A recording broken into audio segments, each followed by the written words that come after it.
do Keurig? It's always Starbucks, McDonald's, and my buddy always brings, he travels a ton. Mm-hmm. And he always brings me coffee back from wherever he goes. Oh, cool. But nobody ever drinks it. So I'm like, it's like I love coffee. And I try to act like I'm a coffee connoisseur, but really it's just like Keurig, like Keurig, Starbucks caramel and vanilla. I'm such a connoisseur. All right. So we've obviously already been chatting. Yeah. So let's just get this going. So Lauren, I haven't seen you in a long time. I haven't seen you in a long time either. It's been a while. When's the last time I saw you? I think it was at the Empty Bowls. Was it Empty Bowls? Mm-hmm. That was in September, right? Or August? Damn, time passes by too fast. I know. Can you believe that the first month of 2020 it's gone. It went by so weirdly fast? It's insane how much I have a theory. The older you get, obviously the time passes by faster, right? And like when you're 5, it like seems like a forever. week is a year. Yeah.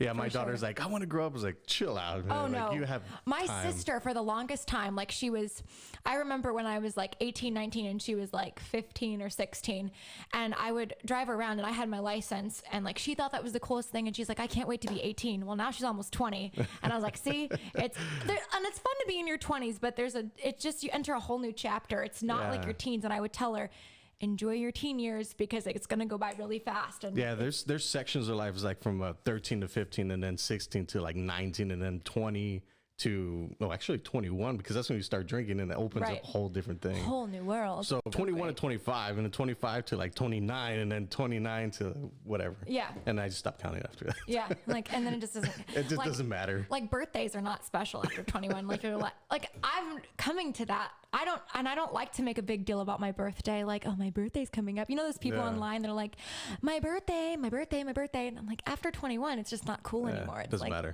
And it's like, I think the next big milestone for me will be like getting my own insurance plan or like being able to rent a car and stuff. But that's you're still really young, so I'm okay. You're okay. You'll be fine. I'll be okay. I'll survive. So okay, we jumped into this just going straight out into it. So just for a little bit of context, let people know who you are and what you do. Okay. My name is Lauren Corzine. I am a country singer-songwriter from right here in the Valley.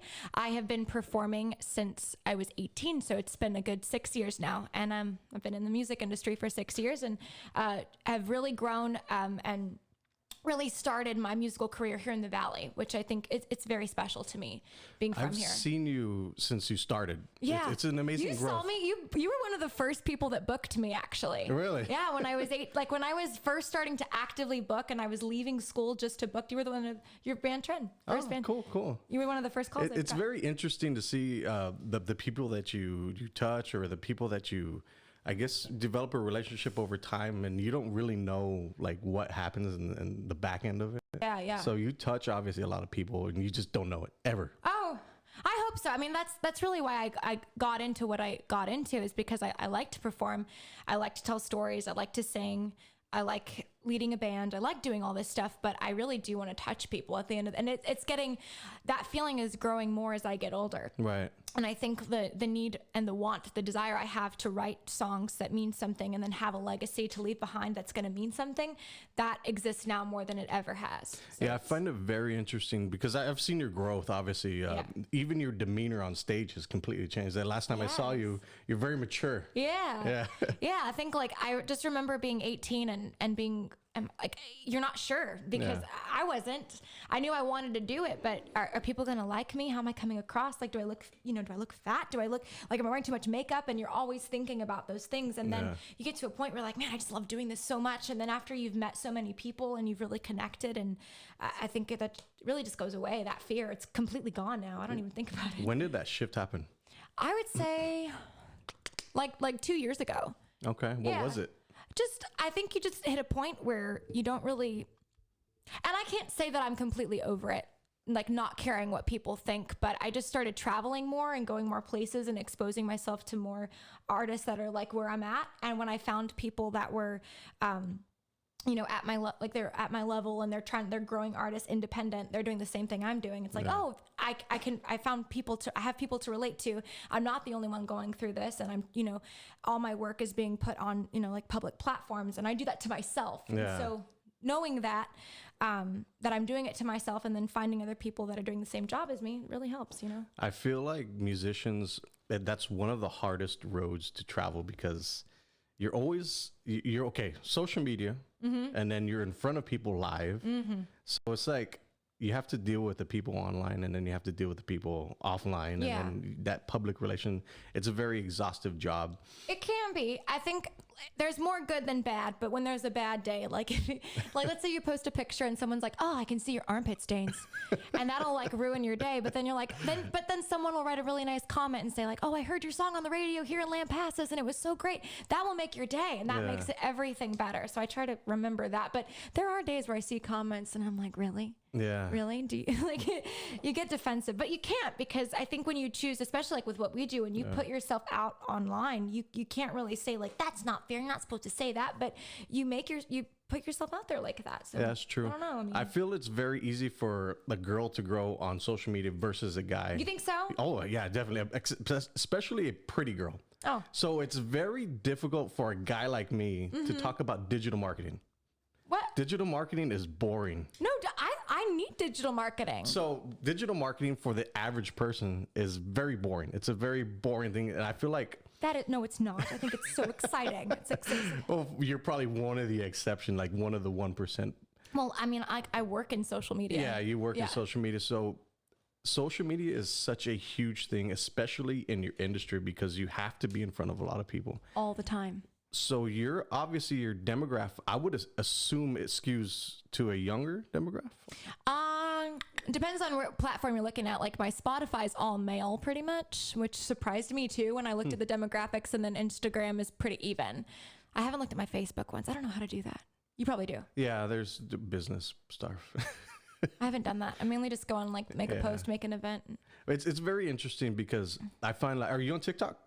No, but I watch TikTok. You need to be on TikTok. I'm not funny enough for TikTok. It doesn't matter. I'm also not funny enough for Twitter. I have no business on that site. So, I'm not interesting enough. Yeah, if you're into marketing and advertising like that, you need to be on as many because you're on LinkedIn. Yeah, which is very interesting. I didn't know this. You can really get a lot of work done on LinkedIn. I didn't know. I totally underestimated the power of LinkedIn until 2 days ago. I'm doing a gala for Blue Sunday. I'm not. Let me reword that. I'm on the committee for a gala we're doing for Blue Sunday in May 2nd at Las Palmas Race Park. And I met a guy through there, and he's gonna come. And I didn't think through LinkedIn I could meet anyone that would want to be a part of anything. So it's really cool. It's very interesting because LinkedIn is behaving like Facebook. Now you can create content, you can upload content, video content, all that stuff, and it's very organic right now. Yeah, it is. So, and the cool thing about LinkedIn is you can talk to the CEO of the business, the decision makers. That's kind of like that. MySpace used to. I didn't have a MySpace. I wasn't allowed. But like my friends, we would sneak around and we would go on. I didn't, but if they had a MySpace, and then you had that Tom. You're always friends with Tom, but it's not the same thing. You couldn't talk to Tom, could you? Yeah, no, I don't think so. I don't even remember because. Did you have a MySpace? I did have a MySpace. Of course you did. But, that used to be the only platform, right? Yeah, that's it. And then Just Facebook MySpace. came and interrupted that, and it became a huge thing. And you know, now they're trying to make social media decentralized. So there's no longer Google has, I guess, power over everybody. Facebook, Mark Zuckerberg doesn't have power over everybody. Did he at one point though? He does. Like he's kind of like God. I mean, it's interesting because in a weird way. I feel like. Do you feel like Facebook? Okay, this has always been my debate. Facebook's not cool, but it's made a lot of businesses. Yes. So it's not like it doesn't have the cool-esque that like Instagram has. I think that within the next 2 to 5 years, Facebook's going to revamp everything, make a whole new different thing. You think so? I think so because they're investing a ton of money back into it. Obviously, they get a ton of heat about everything, privacy, all that stuff, but they're going to revamp it and bring the younger demographic back in. Yeah. I feel like that's going to happen. Well, yeah, because there used to be like but that's because I remember, this is crazy, and this happened to me last year. I thought about it. I was like, I've been online. I've had social media accounts for 10 years. Wow. That's 10 years of my life being, that's like a little under half my life. Like that's how long I've been online, since I was 13. And so I look back at that, and it's crazy. And I remember when Facebook first started, there was a ton of kids my age on it because that was one of the few ones. And then Instagram came out a couple of years later, and then and like Twitter and all that stuff kind of came. Actually, Twitter came out before I got it.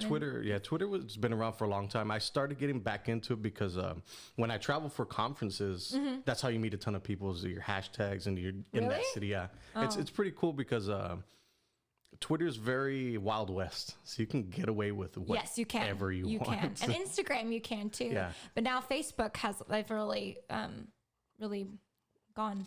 They've cracked down a lot. Cracked down. I was looking for the word cracked down. They've cracked down a lot, and I think it's because of the privacy. A lot of people are worried about their data being stolen and all that stuff. So I put up a YouTube video the other day, and somebody commented. It was one of those. I had a video of holding up a sign saying, "Is Facebook listening to what we're talking about?" Yeah. And somebody comments is like, "Isn't Facebook owned by the Russians and all that stuff?" I was like, no, dude. It's more than that. It's more.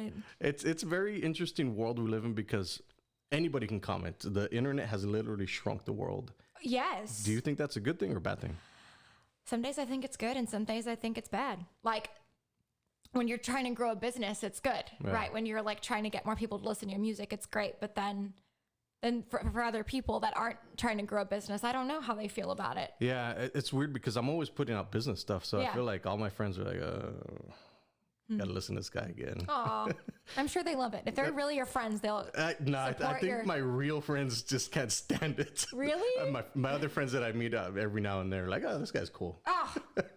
It's always like that. You either get... So let me ask you this. Do you get support from your closest friends and family? Because when I was starting the transition from my dad owns a Dairy Queen and Mercedes. So that's all I ever knew. You're what? My dad owns a Dairy Queen and Mercedes. Oh my God. Yeah. So when I was young, when I was younger, one of my best friends growing up, someone I knew growing up, she's my best friend when I was growing up. One of my best friends. Anyway, her dad owned like several Dairy Queens out in Harlingen. And I called, and my dad would ask me, who's the best dad in the world? And I would say him because he owned all the Dairy Queens. Yeah, it's all the Blizzards. Dairy and all Queen's that where stuff. it's at, though. It is. It's very interesting. So that's all you knew growing up? But that's all I knew. So Okay, from like, he would take me to work when I was 6 years old to like 30. Mm-hmm. And when I was transitioning out of that, because he's an entrepreneur, obviously, right? Okay. So I was like, well, I want to go and explore stuff. I never knew what a lunch break was other than Dairy Queen. Like I'd look outside the window. That's awesome, though. That's so Texas. Yeah, right. It is. Like every small town I travel through, they always have a Dollar General and a Dairy Queen. So I would look out the window and I'd be like, I never know what it's like to have a lunch break somewhere else. Yeah. And now that I'm having lunch breaks everywhere, I'm like eating in my car going to the next meeting. So I don't know if it's a good trade-off.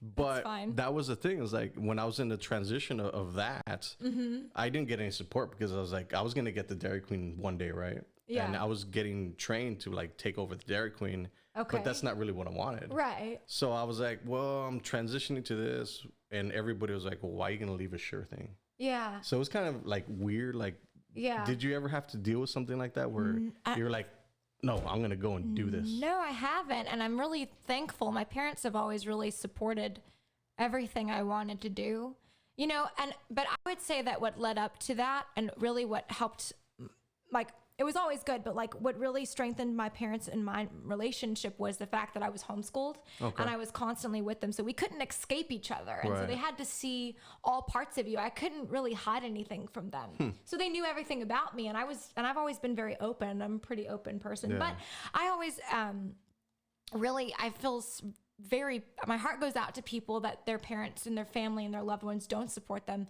That's terrible. I hate hearing that because you only get 100 years on this planet. There's no time to be wasting time doing what you don't want to do. Do you think it's the mentality though? Like I want to say, because obviously you travel now, right? Mm-hmm. So have you seen the mentality here in the Rio Grande Valley versus elsewhere, like in Nashville? You know, it's funny, like people say that. And then I travel. I would say definitely from the Valley to Nashville, there's a way different mentality. But like, that's like an entertainment town though. Yeah. So it's people go there just to make music, either write or perform or whatever, right? That's like an entertainment. They're artists. Just like New York City's like fashion, LA's acting, like those are entertainment towns. So the mentality is very different. But like even when I go to like little towns that are the same size as McAllen or smaller, the mentality is still the same. Like I just think people, they have a pattern that they followed for forever and just do what works. Like this is going to work if you go to college and get an education. Yeah. We already know that's going to work. And then of course I think parents, I'm not a parent, but I can assume that it comes from a good place. Right. They want you to make money. They want you to have a family. They want you to be happy. And that's just the way they've always done it. And now we have a new generation of people that can work from their iPhone or they can be entrepreneurs at home. much different than you could in the past, you know? It's So it's so very different. interesting world because like I said, the internet shrunk the world. And my goal as a entrepreneur business owner is to extract as much money as I can from the internet. Right. Any yeah. way possible. Yeah. And it's very interesting because you said you were homeschooled. It was. Did you go to college? I did for like 2 years. Then I went for like 10 years. Did you really? Did you Yes, have, do I you have was an on the- education? I kind of do. But everything I Well, you learned. do have an education, but like a degree. Yeah, no, I don't have a degree. Okay. But everything I learned was in experience. Like Yeah. I actually did it and went out, and I went to YouTube University. Yeah. And then I got certified by Digital Marketer in Austin. YouTube University, is that really a thing? It's- No, that's a joke, right? It's a joke, yeah. Because I went there too. I just wanted to make It's sure. it was- very interesting. You can learn anything on there. A lot of my curriculum when I was in high school, I got, you know, because like my mom was super smart. One of the reasons she was so good at homeschooling, and like a lot of moms are, but my mom had a degree in early childhood development. So Okay. that really helped. Like she had a ton of curriculum, but like past middle school, like all of my biology stuff, that like algebra, the stuff that I don't use anymore, Yeah. was on YouTube. So Yeah. like YouTube University was real. It's We've very watched interesting. Tons of documentaries too. So it's Do you think you have to go to college to be successful? no. Why? Because I think it's the world we live in now. You know what I mean? I think you have to go if you want to be a doctor, if you want to be in the medical field, absolutely. If you want to be a teacher, absolutely. If you want to be a lawyer, absolutely. Any of the sciences, you need to go. But there is value in a communications degree. But for me, I was getting a communications degree working on it, but I wanted to play music. Right. So it was like, I'd rather spend time trying to book gigs or recording an album, recording songs, writing, traveling, working on this dream that I've always had, than go to school and spend money on something that I wasn't so sure about, you know? And some people, they really flourish with their degrees, but it really depends on the person. And then also it depends on your work ethic. Like how hard are you willing to work on your dream? Because it's not, and that's another thing, it's not always super easy to work on a passion that you have, because you're going to get frustrated. I get very frustrated with my job, and I get very frustrated booking gigs and writing music and trying to figure out how to write what I love and then release it, and it's a whole thing. And I get very frustrated, but I think a lot of people, what stops them is they think they're always going to be happy with whatever they choose, and that's just not the case, no matter what you choose, not. right? It's definitely not. Like I got texted the other day by one of my old clients, and I keep relationships with everybody. That's I think good. relationships is a very good thing. Yes. I hate burning bridges because they might use me later. I might use them something. Yeah, for So sure. she texted me. I was like, how you doing? Haven't seen you in a while. I was like, I'm just going through the roller coasters of entrepreneurship. It's a very It is. It's a whole when thing. you sell social media, it's one of the hardest things that I've ever had to sell, because people don't get it. Yeah. They don't understand it. Right. And they don't value it yet. So Yeah, like people use it every day, but Yeah. they don't fully know the power they of it. don't Is that what you get mean? it. Yeah. For business purposes. Oh, yeah. It's insane. And they're willing to pay for a $10,000 commercial that airs. Have they whenever. done looked at the stats? Have you looked at it of the people that watch TV versus the people that no longer have cable? I've heard a lot of people are getting rid of cable. Yeah, I still pay for cable, and too. I've been trying to Well, I don't. get Thank rid of it, but I Yeah. never did. But I watch it's way more interesting. YouTube than cable, Yeah, though. yeah, Yeah. It's interesting. But like YouTube ads, you can make those, spend money on that, and that might get you a lot farther. Yeah, but it's interesting because you and me are having this conversation. The people that I bring on have this conversation. Yeah. The business owners that I try to pitch this to, they're like, oh, I don't understand it. I don't get it. I don't see the value in it. Yeah. Is it just like maybe it's a generation thing? Not to bring up age. I think so. I think it is. And I think there's not enough awareness around it. For sure. Like I'll give you an example. I was at dinner with my aunt. I love her to death. She said that I brought up YouTubers, and I was like, oh, because my cousin met Shane Dawson, who's like one of the most famous YouTubers ever. And we were freaking out. I was like, oh my God, you met Shane Dawson. Like, oh my God, that's so amazing. And my aunt's like, YouTubers, that's not a job. And I was like, ooh, that's the problem. Yeah. Like, Shane Dawson's a millionaire, and he made all his money from making videos. And that's so inspiring to think that someone like Shane Dawson, who didn't come from a lot of money, now has money, now has resource through YouTube for making videos, just like, you know, we're making now. Like it's the same thing. So it's about your mindset and being open-minded and knowing that technology plays a major, and we always knew that it would. I mean, even like they knew technology, we knew it was going to be advancing as quick as it is. And so now it's time to like get with it. Like this is the new world. This is how it works now. Yeah, that is literally how it works. It works like that. And it moves so quickly and you have to be on top of the game. So I think I don't even always got it. So I think a lot of people get confused about when I share like other agency stuff, because I had to switch my mind from, it's like, all right, am I going to be the only one that's talking about digital marketing? Because I do want to be known as the digital marketer guy here in the You are a Rio Grande digital Valley. marketer, yeah. But I'm the only one talking about it. And there's a few other people that are talking about it too. So I started sharing their stuff, and I think they got confused about why I was sharing it. But my mentality is, if I share their stuff, more people are going to see that this is going to become a thing. Yeah. So for sure. instead of it's just Josh talking about it all the time, now we have other people starting to talk about it. So they're popping up. For sure. So I think it's very interesting. And that's a very, and I'm not like rooting my own horn or whatever. It's okay. But I'm like, I think it's a very unselfish thing to be able to get to that point where you can share these other people's agencies, because there's competition, right? But I feel like, at the end of the day, it's better for everybody, because I can grow faster that way. It's a good place to be, like in your confidence, and especially if you have confidence in like your own job and what you're doing. Then I don't think people really understand that's I'm a very good digital marketer. I'm just gonna toot my horn a little bit more. Absolutely. But, going back into social media, it has to be very, I'm gonna use this word, daunting to be on social media, because you are on it a ton. Yes. I just made a video this morning, and it's funny because like you always want to seem like, oh, I just made this, like I woke up, but it's not like that anymore. Like I want to be a little bit staged. Like I want to be, but I also want to be casual. Like you want to present yourself in a good way, but you also want to be like, it's not a big deal, but it is a big deal. Right. But you want to come across like it's not a big deal. And so I struggle with how I want to present myself, but I think the thing is just keep trying, and the goal is the people. You want to just reach the people. Yeah, I think that's offering value to all your followers. But you're on Instagram stories. Oh yeah, Instagram stories. Yeah, so talk about that, because you're always asking questions, and I feel like a lot of people are like, how do you do social media? How do you do social media? Just start. Yeah, just start. Just start. But there's all these tools that they give you at one point, like obviously the questions, the stickers, all that stuff.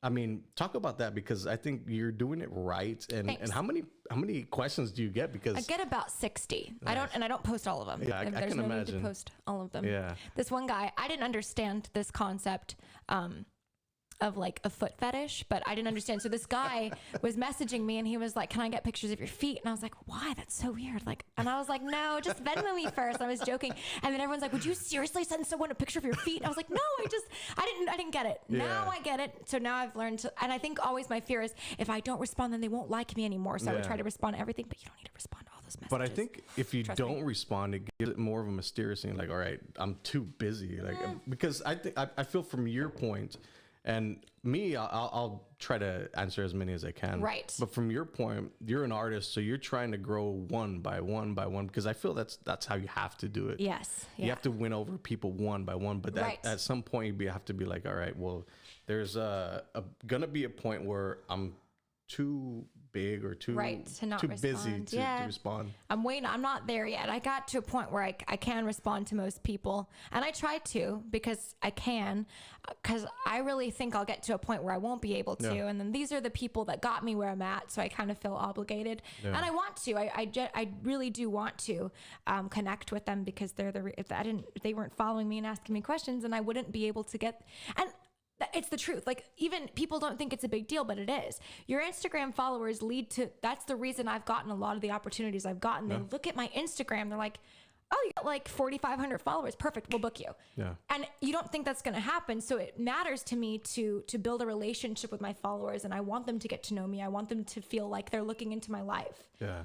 And you're very personable online, because I think I saw once that somebody commented that, or actually you said you were going to be somewhere, gigging somewhere at a festival or something like that. Yeah. And you were chatting with the people in the comment. That's super important. Oh yeah, for sure. So you're already, you figured it out to, like, you have to do these things as an artist. Yeah.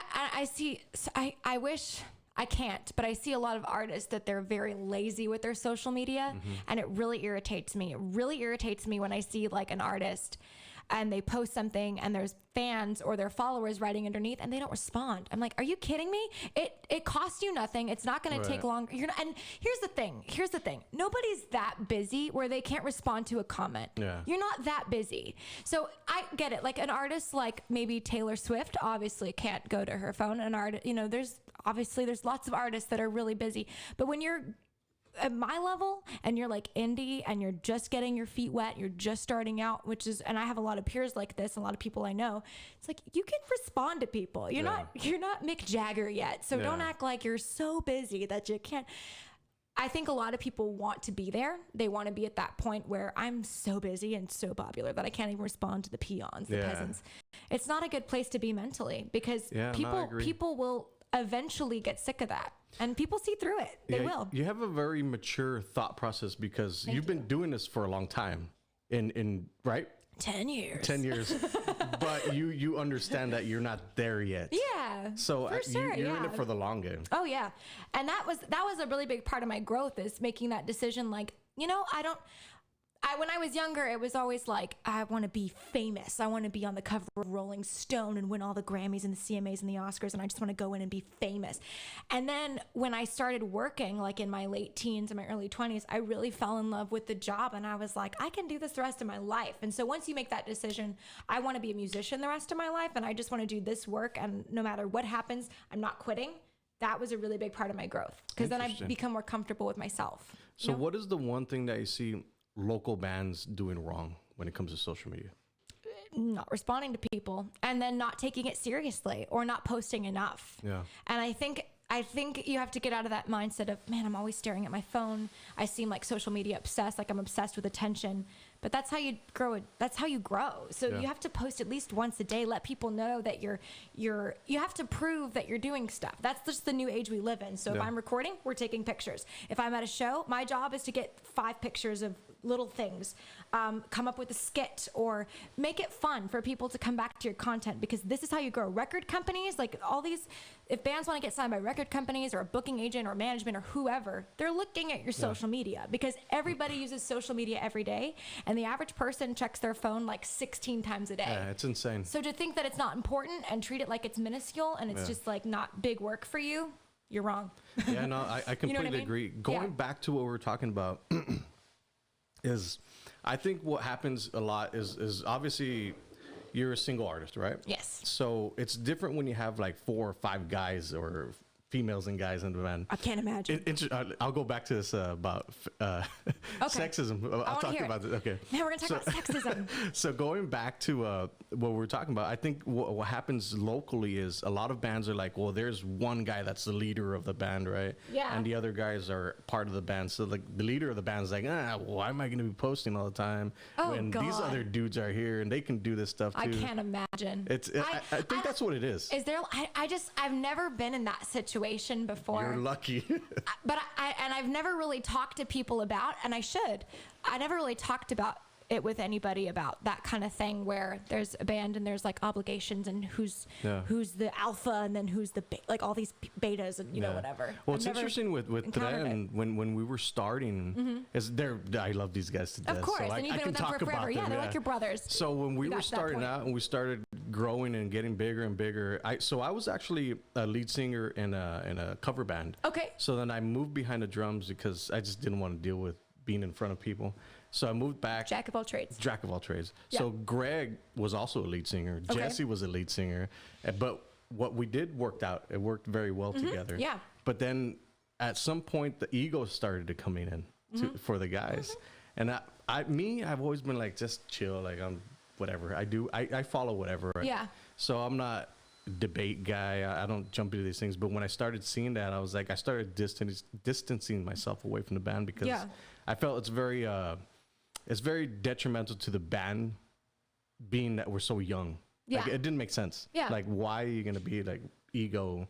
So I think after years and years, they started seeing me pull away, and I started being more real. It's like, hey, dude, like, why are you doing this? We're having gigs over here in Iowa, and you're like, all these opportunities are coming up. Yeah. And a lot of people, ego is coming out. Like, I always think about that, like being really grateful for what you do have. Like, I mean, and I obviously, like, I struggle with this, but at the end of the day, the goal for me is to try to be grateful for the opportunities that you do have, especially as a band. Like, no, we're not headlining these festivals yet, but right now we have this, you know.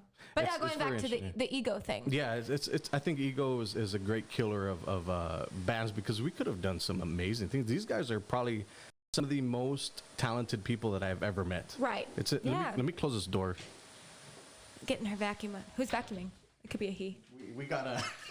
Sorry. It's not a he. Okay. It's my dog. Or is it the Roomba, like a really, really loud one? No, I don't have a Roomba. I can't we have a lady cleaning. Okay. Could be a man, too. Could be a man. So going back to the sexist thing, I work with a lot of businesses, right? Okay. So one of them, I'm not even going to say what industry it is, but we pushed out a Valentine's special. Okay. Right? It's the food industry, right? Restaurant. On. And, well, let me know if this offends you. It doesn't offend me. No. Can't offend me. What we said in the thing. Okay. So one of them is the male gets I think an 18-ounce steak. Okay. The female, we worded it. Well, a 14-ounce steak. A 4-ounce steak. An 8-ounce steak. So one of the girls was on there is like, "What's not fair? I don't understand. Like I'm a vet, and I don't find this fair." I get it. Like I get the world. Don't go to the restaurant. I get the world of social media. Yeah. It's very you open yourself up. Open. Yeah. So I think whose idea was it? It wasn't mine. The ounce idea. Yeah. Was it based on like customer data and statistics on like what because people it's a restaurant that caters more to the male demographic. Okay. So in his eyes, obviously there was no ill will towards it, right? But we just figured like, let's just push this out. Usually 90% of the time there's males and females that go out to restaurants. Yeah. But now we have to navigate these waters that's very, keep it general. Yeah. I guess. So it was very offensive to certain people. And some people, once that one comment started, more comments started. So do you feel that we live in a world that people are too, feelings or let me navigate this correctly, because I'm trying to think how to word my belief on it, but go ahead. Because it's very interesting, because I grew up in a world where it's very male, female, period. Right? Yeah. And then when I started traveling, I started knowing other people. Right. I started having gay friends, lesbian friends. Yeah. I don't care. I don't care what people do, as long as they're good human people beings. And they're not your friends. Yeah. I don't care. But I feel like you have to be politically correct nowadays. Do you feel that way? Yeah, to an extent, yeah. I think so. And I think especially when you're working in mass marketing, that's kind of the thing, is like you have to, what's going to appeal to a lot of people, and it's hard to figure out what that's going to be. So like in the case of the steaks, it's like you don't know if it's going to be offensive or not. Yeah. It's very, because it didn't dawn on me. Like it did when it was worded the way he worded it. But I was like, we're going to do it anyways. Like, let's just see what happens, right? But it was very interesting to see that, because I think what would have been cool is if maybe you draw attention to the comment. Like, do you guys think this is sexist? And like, that's kind of how like Gillette did that big razor ad and that went viral, because, and I don't even know if a lot of people were complaining about it, but they just were like, people are complaining about this. And I don't even know if people were as much. I don't think people care about razor ads as much as you'd like us to, Gillette, but you know. No, I completely agree. I completely agree. I just find it a very weird world that we live in now, that social media is giving a voice to everybody. So my question is it a good thing or is it a bad thing? I would say it's a good thing. I think we're in the very beginning process of social media and people like learning etiquette of commenting and like what's too much and what's too little in the world of social media. You know what I mean? Yeah. I think over time, people will learn to be more articulate and learn to when to not write something, because what we know is that no matter what you write, everything you write stays on there forever. Right. I can show you my statuses from when I was 13 and the sad, stupid things I wrote that you can find if you want to. So it's just a matter of people being mindful of, is this something I want? Is this the comment I want to be known for? Is this the post I want to be known for? You know? Yeah, your image your reputation online is a huge thing, because a lot of people are looking at it. By the way, I see nothing wrong with the steak ounce thing, personally. It's funny. I don't need too much red meat. Yeah. I don't need it all. I started a new diet. That's the carnivore diet. Well, kind of like keto. Okay. But more meat. Okay. Turkey, chicken. How's it going? I'm on day 5, 6. That's Okay. what the black coffee. Cheers. Have you I'm heard of- surprised you drink black coffee. Oh yeah. Well, I'll drink it with. I mean, don't get me wrong. I like a good Starbucks like cream Yeah. and like. I like a good caramel macchiato from Starbucks. Or I just talked about that yesterday. yeah, Yesterday, it's not coffee. I know, but it's when I was driving my daughter to school yesterday, I asked her, "What do you think I should have for coffee? Should I go to Starbucks or Moonbeams?" And she's like, "Starbucks." I was like, saw that "Why?" post. It's very interesting because she's growing up in a world where her aunt loves Starbucks, and her family, all of us drink Starbucks. Yeah. So it's been like ingrained. She sees Yeah. YouTube challenges Starbucks. So without even worrying about it, like with second thought, like Starbucks. She's never tried Moonbeams, even though it's local, right? Yeah. So I was like, I tried to pitch it to her. I was like, hey, well, it's a local brand. You got to support local and all that Yeah. stuff. No. And she's like, no, I don't care. So Man. what do you think about that? Because That's it's a interesting. very interesting take. Because That is very interesting. I feel like one day she might get to the point where, all right, I'm going to try local. The mind shift. I watched a whole documentary on marketing towards kids. Talk about It's that. really sad. Like when I'm at the store and I see kids screaming for Snickers on the floor, I don't blame the kids. I really don't. It's those companies. They have really good advertising. They have a lot of money. And Yeah. I mean, I remember being a kid and like those breakfast cereal commercials used to be a really big deal. I don't know if you like remember the breakfast cereal Yeah. commercials from the 90s, and it was like part of this complete breakfast, and it was like really bright colors and lots of images and stuff, and it made it more enticing, and we were just inundated with that all the time. It was like Disney Wonder Balls and Trick cereal, Yeah. and that's all I wanted. Yeah. You know, because I watched TV, and that became like, you just think about consumerism. I mean, I love this stuff, by the way. Like, this is Awesome. yeah, I Good love, to talk about I know, this. yeah. And like, you think about the start of consumerism, like the big boom in the 50s and stuff. When you go back and look at, this is me like paraphrasing all this, but there's a whole history to this. And you go back and look at those old ads from the 50s when the economy was really booming. It was after the war, and you see those posters for the toasters and the vacuums and stuff. And then now we're here to a point where like we're inundated with ads, and especially we have screens with us all the time. So it's really hard to push. It's hard to push a brand that doesn't have as much money for advertising as Starbucks, because Starbucks is in every movie. Yeah. It's in every song. It's every ad. They have. It's like a global company, so it's hard to fight. You know, if you have a Starbucks in your local hometown and you have like a local coffee shop, it's hard to, Yeah. especially if you're a kid and you're watching media, you're with your friends, they're watching media. It's hard. Yeah, it's really hard very for kids. interesting. So the cool thing about Facebook, Instagram advertising is now these smaller budgets can be pushed out between McAllen, Edinburgh, wherever, Mission, right? Mm-hmm. And it's really leveled the playing field for marketers like me, marketer and advertisers like me, because we can reach a ton of people at a lower cost versus radio, TV, whichever. Yeah. So I never knew this. Well, I did know this, but I just never put it into practice. Okay. So there's two different things when advertising marketing is your production cost, which people would just pay one thing for, and then your advertising buys, which is the advertising buy goes on TV, right? So Okay. I never knew that. And I think this is one of the things that's helped me become successful, because I'm not from that world. I just learned it. I jumped in it and I started getting certified. So what I did is I married the two. Like, I'm going to create the content and I'm going to advertise it. I just put them in one umbrella. Yeah. And all along, I found that other agencies are just doing creative. They're posting. That's it.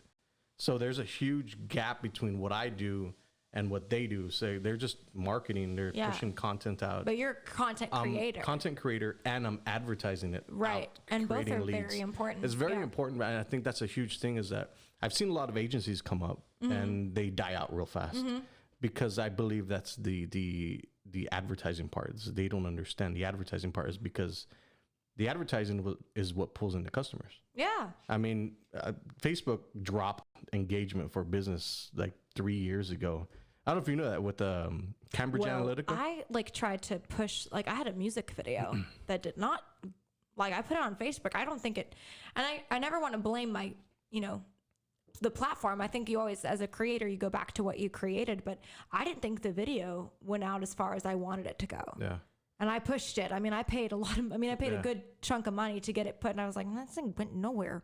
Well, the cool thing about that is now Facebook has, it's called through plays. So there's different options where you can do 2-second continuous views or a through play, which is a 15-second view. Oh. And the cool thing about the through view, I guess, option is you're going to pay more per se, right? And you're going to get a better customer. Right. So this is the one thing I've been trying to tell a lot of my clients is like, you're going to pay more for your CPMs and all that stuff. Yeah. But you're going to get a better quality person that's watching stuff versus the 2-second where it just goes out blasted to everybody. I see what you're saying. So that's what I'm trying to educate people. Is like, See, all right, and pay more. but I fall to the latter. Like, I just want a bunch of people to see something, and that's not necessarily like targeting is very important. Yeah. Like, who's looking at your content? Exactly. Yeah. Interesting. But it's also interesting because you have to have those numbers as an artist because people are seeing this record labels and stuff like that, right? All the time. So you're playing a fine line. I mean, even when you don't think, like, even when you're not seeking out record companies, they're looking for the next best thing. They Google all the time, like, young independent artists, you know, like I shouldn't say like young, but independent. Anyway, but like independent artists, you don't know who's looking at it ever. Yeah. And these are all public. I make music, I put it out there. You don't know who's looking at it. So you have to make sure. Spotify streams are a whole nother thing too. Like, people look at the Spotify streams. If you if you have less than 1,000 on Spotify, it shows like less than 1,000 plays. Yeah. So it's like monumental if you can get your top 5 songs above 1,000 without. So how many platforms are you on? Like my music or social media? Your music. Music. I use a program called CD Baby, which is like a music publisher. It puts it on lots of platforms. So that's a service you pay for with like every song or whatever. Interesting. Album. That's what I do with my podcast is I'm on Anchor app. And it puts it on like iTunes. It puts it and on Spotify. iTunes. I think I pay for iTunes. I'm not sure because I get a charge every month. Apple. But I'm just Apple thinking, does that. whatever. Do you have this thing like where I subscribe to like a ton of apps I don't use, like, or I use them for a month and then I forget and then I get my Apple bill. I'm like, what are all these apps? And there's like, okay. Then that's me. My buddy just texted us the other day, said that his son, which is 3 years old, just ordered a $65 game. Oh no. It's like, dude, it's your fault. Yeah. But Passcode. anyways, yeah. But it's very interesting because the Spotify, like I'm on Spotify, my podcasts are on Spotify, iTunes. They're like 4 different other apps. Yeah. So it's very important for a creator to be able to be on as many platforms as possible. Facebook, LinkedIn, everything, right? Yeah. It's hard to, I would say it's difficult to update them all. Yeah. Well, the cool thing about Anchor app is it just pushes them everywhere. But with the social media, it's a little bit different. Yeah, it is. I know there's programs that'll do it, but I like to be in charge of my social media. Me too. I'm not there yet that I can hire on a staff. Well, I can, but I like to see my stuff. I like control. Yeah. Yeah. And I've hired a few people, and this is one of the conversations I had with one of my clients is like, why don't you hire more people? And I was like, I don't like I guess, I don't know. This is my question to you. Yeah. Millennials, are they lazy or are they, let me pick the right word. Different. Are they lazy or do they fall into the lazy category or are some driven? I don't know. Like, I think it's because you live that world. Yeah. I'm actually a baby millennial, so I was born in 1996. I'm like right there. What's the one right after it? Like if you were born Gen Zer. A Gen Zer, so my sister's a Gen Zer. Yeah. I almost made the cut for that one, but not quite. So I communicate with many millennials, and I don't think they're lazy. Yeah. I mean, I just think it's, again, like, I think it's just a different world we live in. We work different. Right. You know, like 90% of my job requires me to stare at my phone answering emails. That's my job. And I don't think people understand gigs. that. Yeah. I go out to gigs and I work. I mean, I'm in spotlights or under lights or we're hauling equipment everywhere. I mean, that's part of my job, but a large part of it is getting people to try either booking, like email booking, calling, texting, all that stuff, or social media. Yeah. And so it's just, like right now I don't get paid for that work I do on my phone, but I'm investing in my brand. And I think like there's a lot of millennials that are entrepreneurs, but I think every generation had their set of like lazy bums. True, or you know what I mean? Yeah. I don't know. That's what I always say because there's a lot of lazy people in my generation. So it's just Are you a millennial? I'm a millennial. Yeah. I'm right at the cusp on the older parts. You're an elder millennial. I'm an elder millennial. Thank you. You'll see my white hairs that it was. No. But I thought you did that on purpose. No, definitely not. It's family work, all that Yeah. stuff just feeds it. It's okay. But I part of life. think it's very important that people understand that social media is work. Yeah. Like they And don't it's get it. stressful. And I know that it sounds so millennial to complain about it. It is stressful. You're 'Cause entitled. Yeah, but you don't want to be forgotten, and then the algorithms change all the time, and you want people to know about your business, and it's. I mean, yeah. I was actually having a conversation about this with my dad, and I was like, millennials do focus on feelings a lot, and like, I don't know if you've noticed this, but millennials use the word therapy so much. Like, more people are going to therapy than they Interesting. ever have before in counseling and stuff. And I told my dad, I don't see that as a bad thing. I don't think that makes us less tough, although we're viewed as that. We're just more like open and communicative. Yeah. We communicate more. Yeah. So that's what I think there's a difference. And so people see that, like, older generations might be like, oh, lame, No, I think lazy. I think you're right. You're right on track because mental health is a huge thing. Yeah, everyone's talking Yeah, about it now. everybody's talking Everyone's about always it. talking about it. And I feel like if you're able to go to therapy, like that says a lot about you. Like you want to take care of yourself. You understand that something's not right or Yeah. something. What do you think it is that more people are willing to do these type of things now? I don't know. Like I think about like the generation gap between my dad and my and me, and the way my dad was brought up was like, don't cry. Like, if you're going through a hard time, like don't show it. Like, Right. you like be a man and don't express any of that. Just get through it. Life's tough. That's how it is. And then I would tell my dad, like, hey, like, it's okay to be expressive. It's okay. Not always in a business setting. Like, you don't want to lose your crap like when you're Yeah. in a business setting all the time, but it's okay to cry, and it's okay to like look back through your childhood and go through moments that were either traumatizing or helpful. I think that's a good thing. Yeah. And especially like if I want to have kids, I want to look at my past and see how I'm going to raise them. That's Yeah. like the way your dad raised you, probably you're going to raise them either different or like you take highlights, Yeah, it's very interesting Yeah. that generational gap because I'm a completely different way with my son than my dad was with me. Right. It's just I guess you see the things that happen in life and you're like, oh, I'm not gonna do that or something, whatever. Yeah. But it's a very interesting world we live in. I was gonna ask you something I completely forgot. It's okay. We'll get back to it. Was it something about Anyways. mental health or like? Yeah, well, it wasn't about mental health, but anyways, have you ever tried float therapy?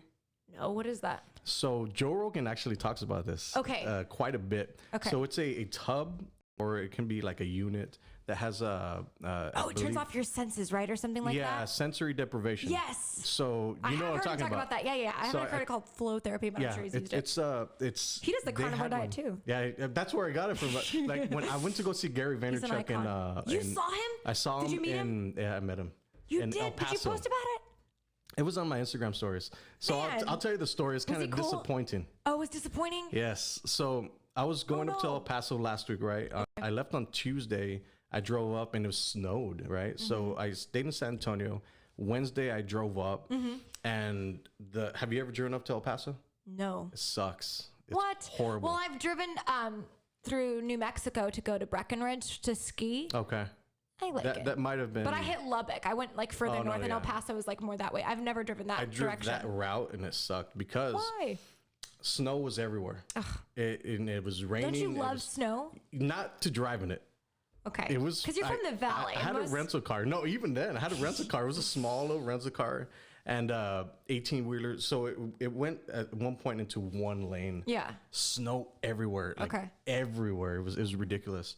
And 18-wheelers just like hauling ass, boom, boom, boom, throwing up all the snow on my car. Oh, no. I thought I was gonna die like 8 times. I shit you not. It was Bad. probably one of the scariest things because when we were driving up to Austin with the family, it was raining and our car spun into the medium. Ever since then, I had PTSD about Yeah. driving in certain situations. yeah. So I was like, oh, Every time I see like a wreck on 281 where like a car flipped over, I'm like, that's gonna be me one day. it's Like, insane. it freaks you out. It yeah. does. It does. And I didn't think I'd have like that much fear in driving. Yeah. But 18 wheels just like hauling ass. And I was like, you know Oh, what? no. I'm driving up to see Gary Vee. I've been wanting to see forever. Should I just pull off and just don't worry about it? Stay at the town until it stops. Yeah, And I you're was not just supposed like, to do that. Yeah. I've heard you're not supposed to do that. It would have been bad. So Yeah, I just you have kept to going. keep going. Yeah. So when I got to El Paso, it was still cold, right? So the whole Gary Vaynerchuk thing is, have you been following his content for a long time? For about 2 years since Okay. I got really deeper into digital marketing. I've been following for about 5 years, right? He's really, he's very intense. yeah. But his messages are very intense Yeah. online. So He's there- no nonsense for yeah, the most part. There was a point in my life where I needed motivation to like be able to get off. I don't need no motivation anymore because I already have it in me, right? Yeah. So I built that. Been taking it in for a long time. Yeah, for a long time. So, and he's very motivational with the way he talks. But his YouTube channel is broken up into certain things. So there's like 4Ds where he's having conversations and meetings with like Fortune 500 companies. Okay. Or you're in the meeting and you're hearing this tactics. Okay. So I'm in it for the tactics, like the tactical stuff. Yeah. But he's moved his message more towards the motivational type because he's seen. That's what he's known for. Yeah, like you see the sound bits online. Yeah, well, actually, he was known for all the tactical marketing stuff. But now he's shifted that. And when I saw him, like he says it himself, it's like you're gonna see the same thing that I talk about on YouTube all the time. So he opens up the questions and answers for people. Like that's where the one-on-one really happens. Okay. So what happened was I drove 11 hours and 45 minutes and I got in the snow, almost died. Scared as heck. Yes. And the place where it's called the Don Haskins Center. Okay. So it's like an arena, small arena than we have here. Okay. And they have floor seats. And they have the outside seats. Okay. I bought the outside seats. So I was like, I'm scrappy when it comes to certain things. You don't want to be like front row, like I'm your number one fan. Yeah. So when I tried to go ask my question, they're like, you can't ask your question. I was like, what? Why? It's only for the people down there. I was like, you kidding me? I just drove like 11 hours. And that's kind of lame. Like, and the girl that was like, didn't let me in. She had that long face, like, oh, I don't want to be here and all this stuff. It was just very ironic because he's giving such a motivational speech and she's just like, she didn't care. Yeah. So I was like, damn it, man. You have to be open to want to change to like accept those messages though, right? Yeah, no, definitely. Because I even saw a lot of people were just like, whatever. But I'm not like that. Yeah. If you're like open and receptive, you're like constantly feeding off people's excitement. Yeah. So. It's very interesting to see him live because he had just flown in and he did his talk and he looked tired. Yeah. Like, obviously. But he was giving talk and then he jumped into the question and answers. Yeah, it's probably I mean, that's my dad's a preacher, so like when you go see other preachers and pastors, they have like 5 sermons that they recycle and those are their best 5 sermons and it hits every point and they get a lot of crowd reaction. Those are the 5 that they're going to do. It's probably the same for like they have their spiel down kind of thing. But with somebody that creates as much content as he does is like he's saying the same thing over and over and over and over again. That's why I find it very interesting. Like I'm not complaining, but I'm feeling like obviously the people that implement what he's doing, aren't getting the love that they got, I guess. No, I know what you mean. Right, because I think as a content creator, as you putting into to play all the things that you learn from these heroes and all this stuff. Yeah. Like, all right, we're doing it. Yeah, he was the one that I got the respond to everyone comment. Oh, nice. Yeah, he did this big talk. It was a phone call he did with a 20-year-old and she was saying, I feel like he said this 20-year-old girl was talking about how she was very envious of Kendall Jenner. And I think I heard that one. Yeah. And he was like, you're not Kendall Jenner. Yeah. So you're going to have to work like you're not Kendall Jenner, you know? And he's like, it's okay to be 20 and not be a billionaire. That's okay. And that's actually normal. So it's okay to, and that was really inspirational. But he was the one I was watching like some little side video or something. And he said, you need to respond to everybody. That's really important, especially like on Twitter and stuff. So yeah, it's very interesting. Back to your story. Yeah. So I found it was like, I left as soon as she told me that I can like ask my questions. Like, man, I've been thinking about the perfect question. That's kind of dumb though. Like, these are the elites. Yeah. If I had known, I would have just paid for it. These are the chosen. Yeah. You know, it's cool. And I thought this was cool. Obviously, I'm a huge Taylor Swift like lover. I'm a Swiftie, and I used to hide it for so many years because I was told like, if you say you love Taylor Swift, you're going to constantly be compared to her, and then you're probably never going to make it because people are going to be like, oh, she's just a Taylor Swift wannabe. Right. But I'm not. And I listened to Taylor Swift my whole life, and she got me through like my hardest times in middle school, and I remember that, and I really connect with her. I think she's brilliant. I think she's a wonderful business person. I think she's a wonderful writer and a wonderful performer, and I could talk about her for forever. But I saw her concert for the first time in 2015, and her mom, her mom's name is Andrea, and she would go out to the whole arena. This is at Minute Maid Park, and looking for fans to put on stage, like on the finale number. Not just the floor seats, but like, you know, people in the nosebleeds. And I think that goes back to no matter what you paid, you're here to support me. Right. You know what I mean? Yeah. And it's giving back to the people that follow you. So it's kind of interesting. Did you but see I wonder her- who set that up for Gary. Like, was it the arena that set that up or Gary? No, I think it was a third party company. Oh, that put it on. And also that lady could just been having a bad day. True. So I know when I was sitting in one spot, I just moved to the way front where I could because, you know, I'm Mexican. That's what I do. Sucks though, because I would have wanted to ask, especially if it's someone that's influenced you so much. Yeah, for sure. So, but I was like, you know what? I'm gonna meet him one day. So I'm like, I'll be his competition anyway. I can afford to be able to like do these things. So that's the cool thing about working for myself and working in this industry is like it's afforded me to be able to travel and take a day off and like not. Well, I don't have days off. Oh, I mean, I don't either. Me neither. But I think that's important because we were talking about this off camera. I was like, I'm a business owner. Right. I don't know when to stop working. Yeah. Do you? It's hard. No. Well, I know when I want to, like, I know when I would like to, like, oh, I just want to go binge watch Netflix now. But I think in the back of your mind, you're like, I shouldn't do that. I shouldn't do that because every moment I sit here and I'm not doing something, that I'm getting behind. Yeah. And then people are forgetting about me. And then I'm just getting older and uglier. And then no one's going to want, like, it's kind of rooted in anxiety, but whatever. Yeah. But yeah, I see what you mean. Like, you want to relax, but then you can't because you don't want to, I don't want to get behind. And then I like working. I like knowing that I booked the gig. You know, I got my song on this station. I am going to like a new place. I'm constantly thinking about that. Yeah. Because my job's, and like you, like it solely relies on how hard I'm working and how hard I'm willing to or how far I'm willing to go. You know what I mean? Yeah, exactly. I feel sometimes like I feel guilty about watching long episodes because like I could be doing something else. Like going for a run or making like a carnivore diet meal. Something, meal prep. Something like that. Yeah. But it's very interesting because I feel like a lot of people deal with this, but nobody ever talks about it. Yeah. So I feel like it's not necessarily a bad thing. Yeah. And it's not a good thing. I think people specifically, they feel guilty about complaining about their job doing digital work. Yeah. Because they don't want to be, like, I know some people like, all you do is like stare at your phone. Like, what could you be tired of? Like, you're not doing a 9 to 5. Just because someone's not on their feet all day, you know, and they're not doing like the typical thing.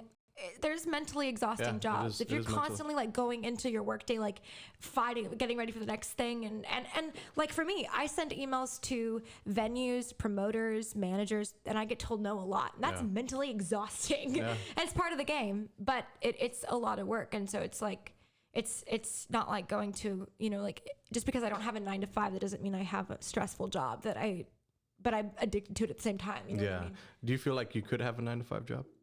It depends on what I'm doing. Okay, I will say that I'm pretty good at sales. One time I sold a candle wax warmer to a lady at Walmart, and I was like, it's so good. Like, the smells are just going to like permeate all over your house, and it lasts so long. It's great. And she was just going to get a plug-in, but I upsold to a wax melter.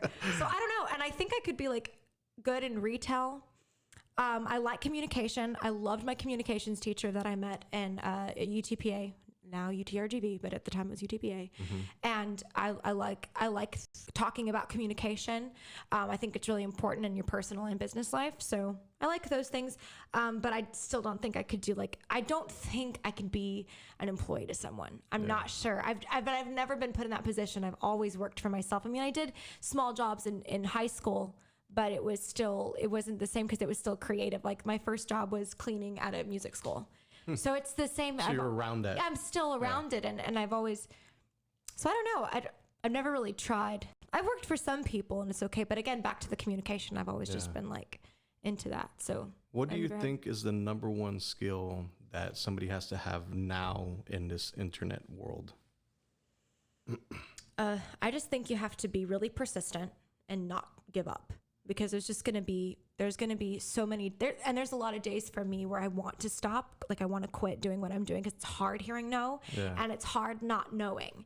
You know, there's a lot of jobs where there's job security, and you know, like I'm going to retire and get this much, or I'm contracted for this long. When you do creative work like us, there's no guarantee for anything. Yeah. You know, like even with that, like there's not security with that, because I remember hearing stories about somebody that worked for a company for 30 years and they just got laid off the next day. That sucks so bad. It's crazy. It really sucks to hear like that. The whole iHeartRadio thing, like where it just took a bunch of DJs off. Like they don't have a job anymore. Yeah, that sucks. It's insane. Yeah. So diving back into the skill set. Yeah.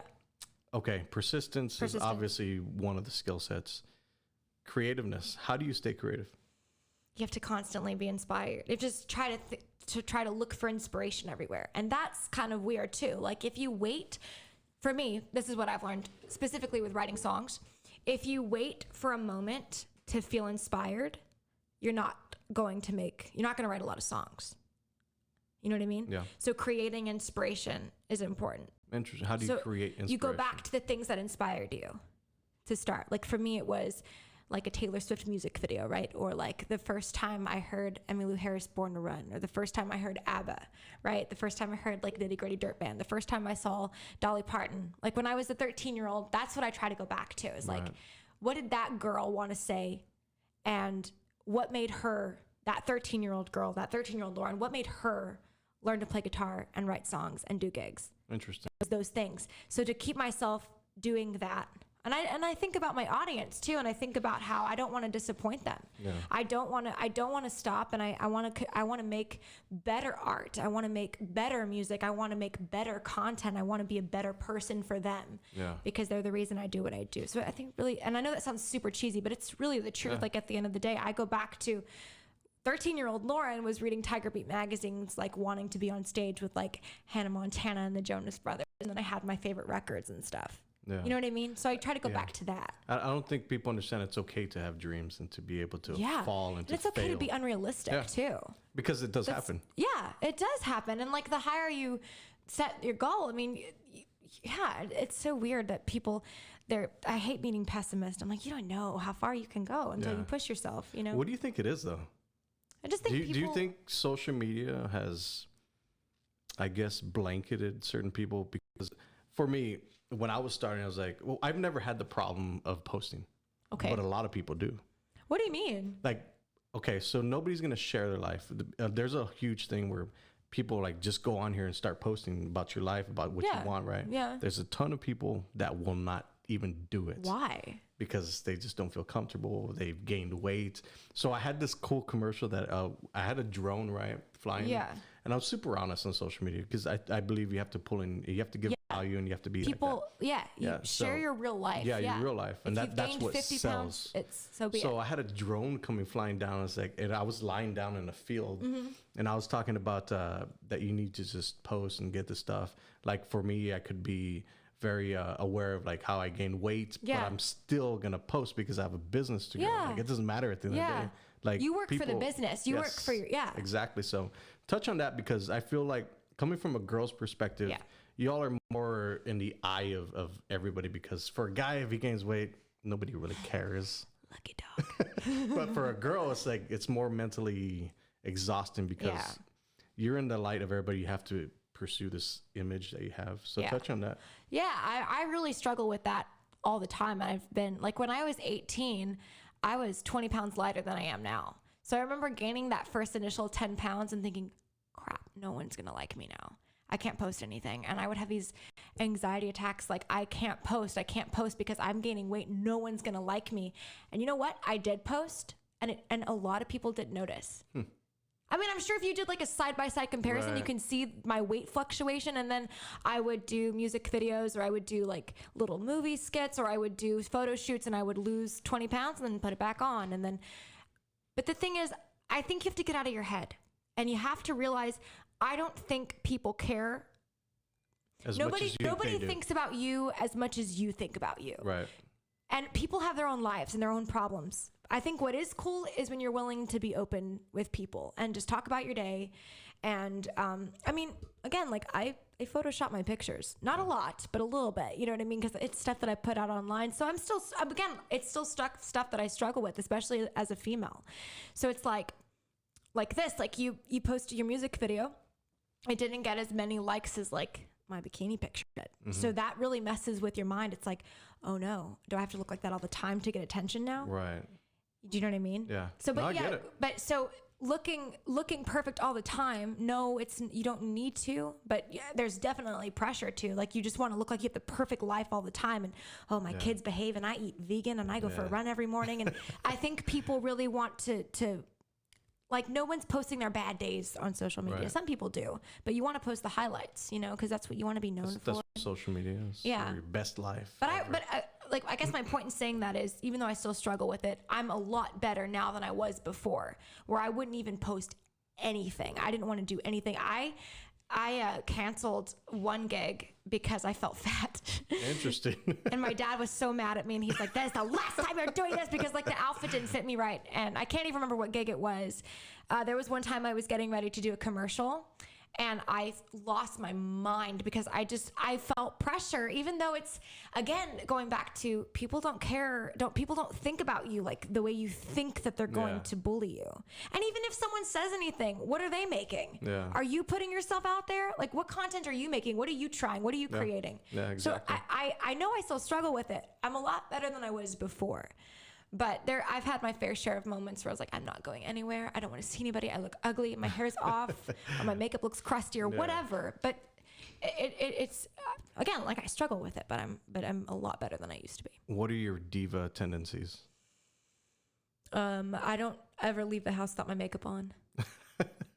The one time I went to Walmart without my makeup on, someone's like, "You're the girl that plays at University Draft House." And I was like, "Oh, I'm not wearing makeup." But that's one. I think it's funny. Someone told me that when they first met me, they thought I was a diva just because my parents, they go to gigs with me. So like, my mom sells my merch and my dad runs my sound. So it looks like I have a team. Right. But again, like, I'm in my car and I'm on my phone and I'm doing other things. I'm not being unproductive, but I think people see like the team that I have built and the way we operate. And they think that I don't do anything and I'm spoiled. But the truth is that I am putting in the work, you know? But like, as far as like diva tendencies, I would say like, I have to like wear makeup at every show and every photo shoot and everything. And I like to do like, and now like my friend Jackie, who I love so much, she's been helping me like style a lot of stuff. So I'm fixing to actually text her soon for some stuff. So that's like a really diva thing, is I like to do bigger, bolder outfits and then have a photographer come and take pictures, because it's an image I want to create. Right. And I want to wear cooler outfits and I really like to experiment with fashion. I think it's a really big part of your whole aesthetic and your artistry. So that's something I'm investing in. Agree, because if you're willing to be able to do these things, nobody else is doing it. That's the cool part about it, because you figure out these things when you go along the line. Yeah. And even and there's plans that I've had, like I'm like I would create a marketing plan and it wouldn't go the way I thought, and then something would happen on accident. And then it's like, oh, we'll roll with that. Yeah. Like the first time I straightened my hair, people were like, we like that. And I was like, I like it too. Thank God. It's toeasier on my hair too. And so then you start incorporating that in your shows. And then there's been songs like this is funny. There was a song I told my dad's like band manager. He's also like music director. So he like sits in at all my band practices and he tells me like what we're not going to do and what we're going to do. And I picked the song and I was like, Dad, we need to do Kiss Me by Sixpence None the Richer. Everyone knows that song. He's like, no one's going to know that song. People did know that song. So it's stuff that like you think it's not going to go well. And then sometimes it does. Sometimes the things that you do plan to go well don't hit, you know? Do you and your dad fight a lot? Yeah. Yeah. Oh yeah. So talk about that. Me and my dad are a lot alike. We're both kind of like whimsical and forgetful, but we're both very social, and we both we don't like to lose. Yeah. That's like the one thing we do not like to lose. We do not like to be last. We like to be ahead of the game, and like I'm naturally very competitive, which is like really horrible. I hate losing. I'm like that too. Yeah. Yeah. And some people think it's aggressive. They might view it as aggressive, but I just want to win and I want to do well, you know? Yeah. But me and my dad are also procrastinators at the same time, but we still want to win. So that's complicated. But anyway, we'll be in the car on the way. Like my sister, she works, she's a cheerleading coach. So she doesn't always get to go with us on our trips to like our gigs. So if we have like a weekend where it's like Thursday, Friday, Saturday, and Sunday, she can't always go with us. So it's just the three of us, and me and my dad sit in the front seat because my mom doesn't like to sit in the front seat. So she'll sit in the back, and me and my dad are yelling at each other like, "No, we're not doing that song. No, you didn't get the check. I don't want to get the check. You get the check. That's not my job." And we're always. What does your mom say? She'll get on it too. Like we argue all the time. Like. We're really close, and again, I was homeschooled, so I know people get surprised at how we talk to each other. They're like, "You talk to your parents like that?" I'm like, "Yeah, because they talk to me like that." Yeah. But we're really close, and I love them so much. I'd do anything for them, and my hope is one day I'll have enough money to pay them back. That's awesome, because they've invested so much time and money in me. So Yeah, I just really I see it from the outside perspective because I've seen you grow as an artist. You've seen my dad come to me with Yeah. these attitudes Yeah, I've seen that for years. Yeah. He's a cool guy. He's okay. It's very he's okay. He's good. He's really good. But relationships with business owners, with people that you meet. I'm talking about more of not the fans that you talk to, right? Okay. The relationships, the business relationships that you have. Is that me? Sorry. It might be. Sorry, that's going to annoy me. Who's this? It's my dad, actually. So the business relationships that you have. Yeah. I find it very interesting going to, because we touched on this, keeping those relationships in line. Yeah. Touching that because I feel it's super important because you might not use them now, but you're going to use them down the line. Yeah. You mean like business contacts? Yeah. Okay. So like for me, it would be venue owners, festival promoters, DJs, radio DJs, people that I guess like the politically incorrect term would be like gatekeepers for me. It's really important to nurture those relationships because they're going to help you. You want people to keep you in mind for a show or any project they're doing. So that's really important. So staying on their radar is important. And I don't think it's tacky to talk about because it's a really big part of what I do. So like texting with them and being interactive with people and not being forgotten, I think is really important. So it's weird because you don't want to sound like, just like reaching out because you want an opportunity. You know what I mean? You don't want to seem like you're being sneaky and conniving and like you're just talking to them to get something. Yeah. But it's important to stay in contact with people that have given you really big opportunities. Like like Nano, who I don't know, you know Nano. Yeah. He gave me the opportunity to open from Midland.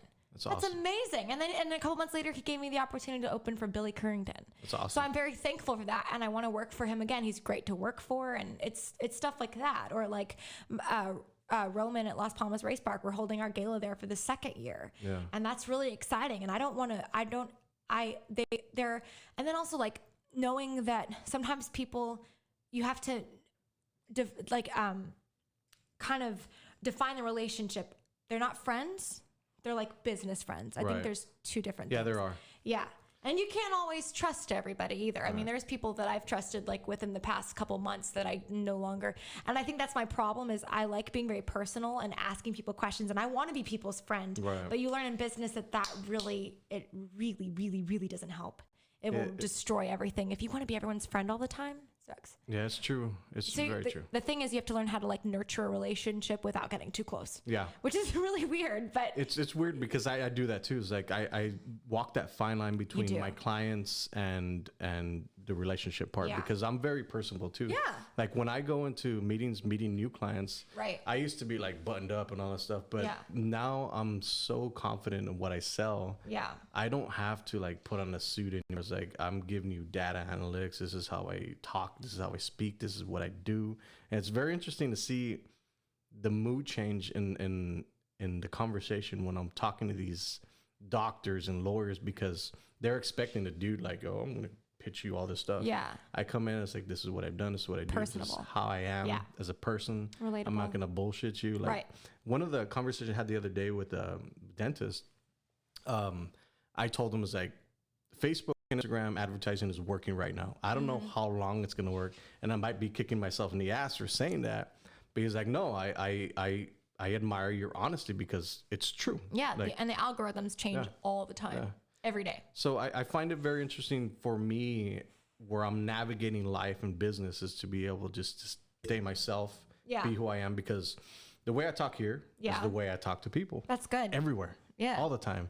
Because I feel super important. All the time, which is cool because I feel comfortable. I don't feel like I have to put on if I can go into an environment and I can like sit back and drink coffee and talk to you, that's great. Yeah. It's it's a different, and that's what I love about podcasts because if you're developing a relationship online, like we've had a relationship online where we see each other's stuff, right? Yeah. So it's building up like we already know each other in the online world, right? For a long, like we don't, a long time, like 6 years. Yeah. So it's very interesting how the relationships are developing over time because we're watching each other's stuff, we're seeing each other's stuff, we talk sometimes. Yeah. But it's very interesting because now it's a very natural conversation. Yeah. It's very interesting. To carry that into a business setting too is important. Yeah. Let me ask you this. Do you think there's a difference between the way like women are perceived in business and men? Yes, 100%. Okay, so this is new for me because for a long time I told myself like sexism doesn't exist, like, and it doesn't. But I think it kind of, I'm learning in business, it kind of does. It does, yeah. Like 100%. I kind of don't feel like I can. I'm always like, should I say this? Should I just be nice and agreeable? Like if I go into a meeting and they're like, "You look so beautiful, sweetheart, beautiful," and I'm like, I don't want to talk about how pretty I look. Yeah. You know, I want to talk about business. But I think in your world it makes sense because a lot of your industry is based on looks. That's true. So it's like That's true. I'm not going to be going to a meeting where like, oh, you look so handsome. Like, that stuff never happens. So it's like Now I feel sorry for you. I was feeling sorry for me, and I feel sorry for you. Thank you. I pushed the attention Sorry away. about that. Yeah. But I think in your industry and your world, a lot of people in your industry have to use that to their advantage. Like if I was a girl, I'd be going like I wouldn't be In everywhere. a bikini. Yeah. Everywhere. But I mean, I'd be using it to my advantage because I do feel like a girl can grow a lot faster on social media. They can get a lot more stuff done. That's true. But It is going true. back to what you're talking about, the sexism, I think that we live in a world where it's very male dominated, where it's very controlled by a lot of guys. Yeah. So I feel like, you know, it's changing. I've heard that it's starting to skew more to women, and cool. I mean, badass. Like more power to the people that are willing to put in the work. Yeah. That's what it is. Yeah. At the end of the day, it's like, if you're willing to put in the work, then you deserve whatever you get. That's true. I think honestly, a lot of this, and it's something that I'm dealing with now. I'm kind of, you know how you believe something for a long time.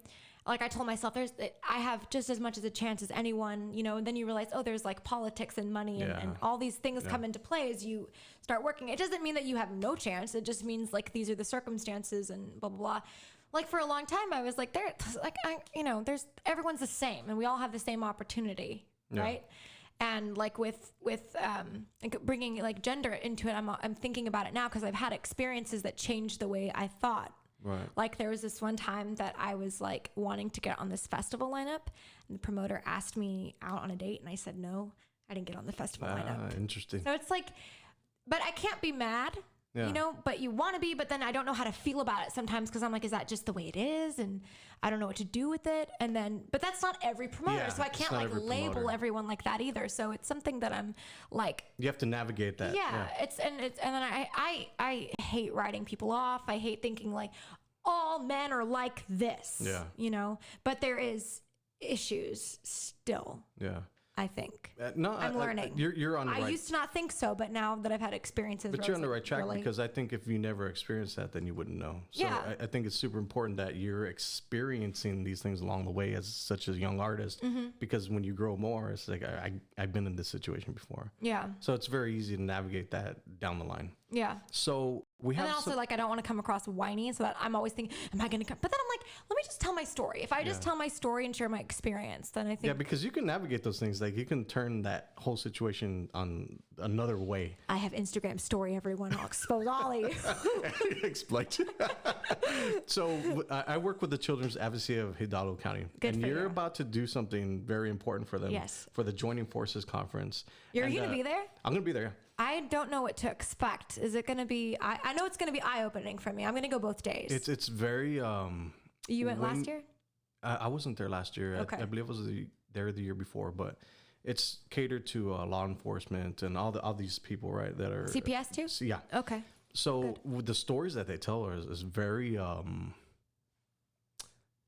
it's very hard to listen to. It's very interesting. And especially when you have kids like you. It's very interesting to hear about these things that are happening here. It's hard to think that kids are treated that badly. So when it makes me sick. So I was telling them that I was going to have you on a podcast. They're like, all right, we love Lauren. Are you serious? Yeah, they love you over there at the CAC. Oh. So it's very interesting. But like, I've been trying to push the CAC to have a podcast about mental health, about child abuse and all that stuff. Yeah. Right? And they're slowly starting to get it like, all right, we can do this, right? Because it's an important topic to talk about. And it amazes me that people don't know the statistics. Yeah, it's insane. It is insane. It kills me that no one knows about it. Yeah. It's a really big deal. Yeah, because these are people that will be leaders, or they're going to be, you know. I have a question for you. Don't remind me about this. You have a question. Okay. I don't know what the question is, but okay. So there's been 1,900 children that were served last year. That's a ton of kids. Served by like CPS? Yeah. It's very, it's because when we in started. Hidalgo specifically, right? Yeah. So when we started the marketing campaigns about 2 years ago, and I believe it was the next year in June where they had seen more cases that month than they had ever seen before. It's very interesting coming from a marketing perspective because I helped navigate that. Like the awareness is out. Wow. And people are talking about this more and more and more, right? That's so good. So I've always feel kind of bad, but I feel kind of good. Like, all right, this is a good thing, but it's weird because it's not a good situation. It's not a good situation. But you're opening people's eyes too. Yeah. I know I always felt weird when I first started working with Janet McGee, who's the founder of Blue Sunday. And I shouldn't say working, but when I started learning more from her and spending more time with her and I got more involved with Blue Sunday, I was afraid to post anything because I didn't want to misrepresent Janet, Blue Sunday, child abuse, CPS, anybody. But now I'm learning more about the statistics and how often it happens and more about CPS and their tactics and how they deal with things. And so I'm getting more comfortable now. And I don't want to wait till like Child Abuse Awareness Month, which is April. I don't want to wait till then. So I think this conference will be really eye-opening because I can learn more about law enforcement and the actual issues that are going on. So I think it's both like really important. So what is it that pulled you into that area? My song. So I had one of the first sessions I had in Nashville, the first time I ever went to Nashville, and I wrote with writers up there. I wrote this song called Lost and Found, and Janet, the founder of Blue Sunday, was one of the first people to hear it. And then she said, I really want to use that song for Blue Sunday. Nice. So there's a video, it's a movie, if you haven't seen it, on YouTube called Removed. Have you seen it? Yeah. Oh, That's the one I shared with the CAC. They're like, get her on. Yeah. Oh my God.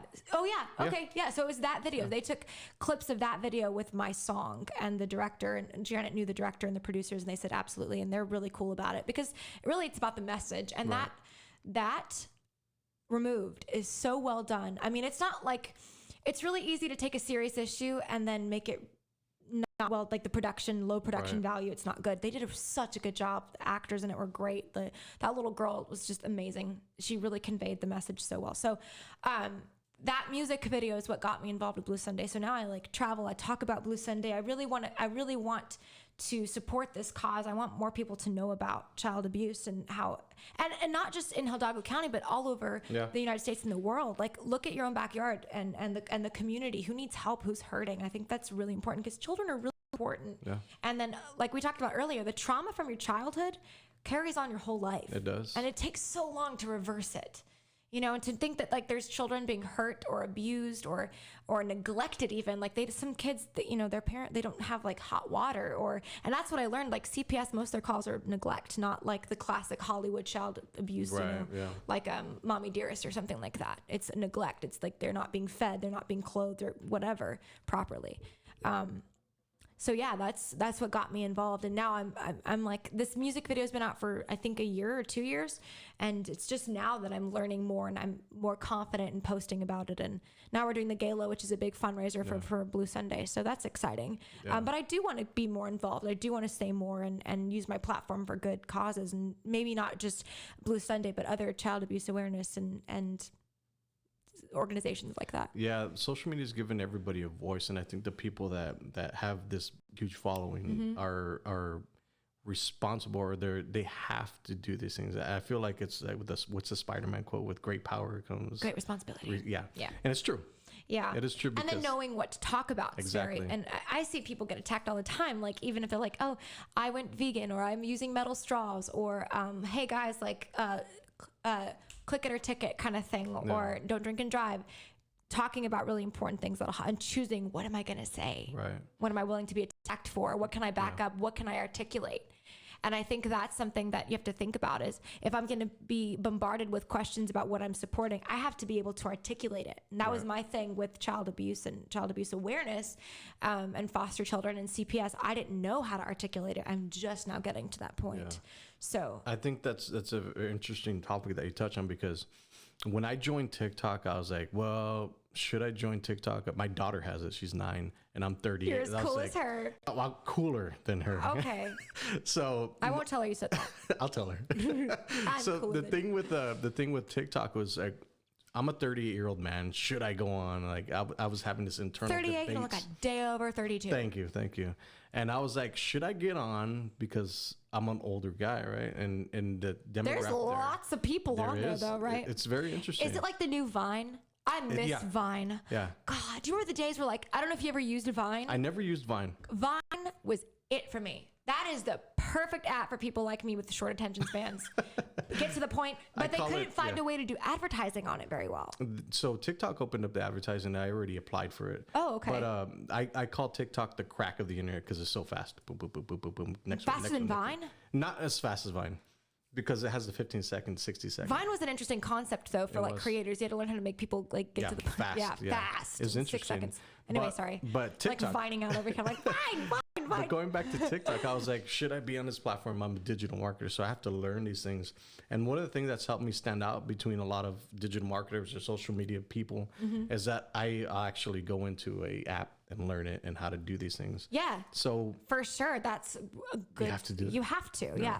Especially in the new age. And there's going to be another app in this year that you're going to have to get on and explore. It's Byte is already out. So you're saying I need a TikTok? Yeah, have you seen the TikTok. Rosa videos? No. Even those are TikTok. You haven't seen them? I probably have. I'll show them to you. You're going to laugh.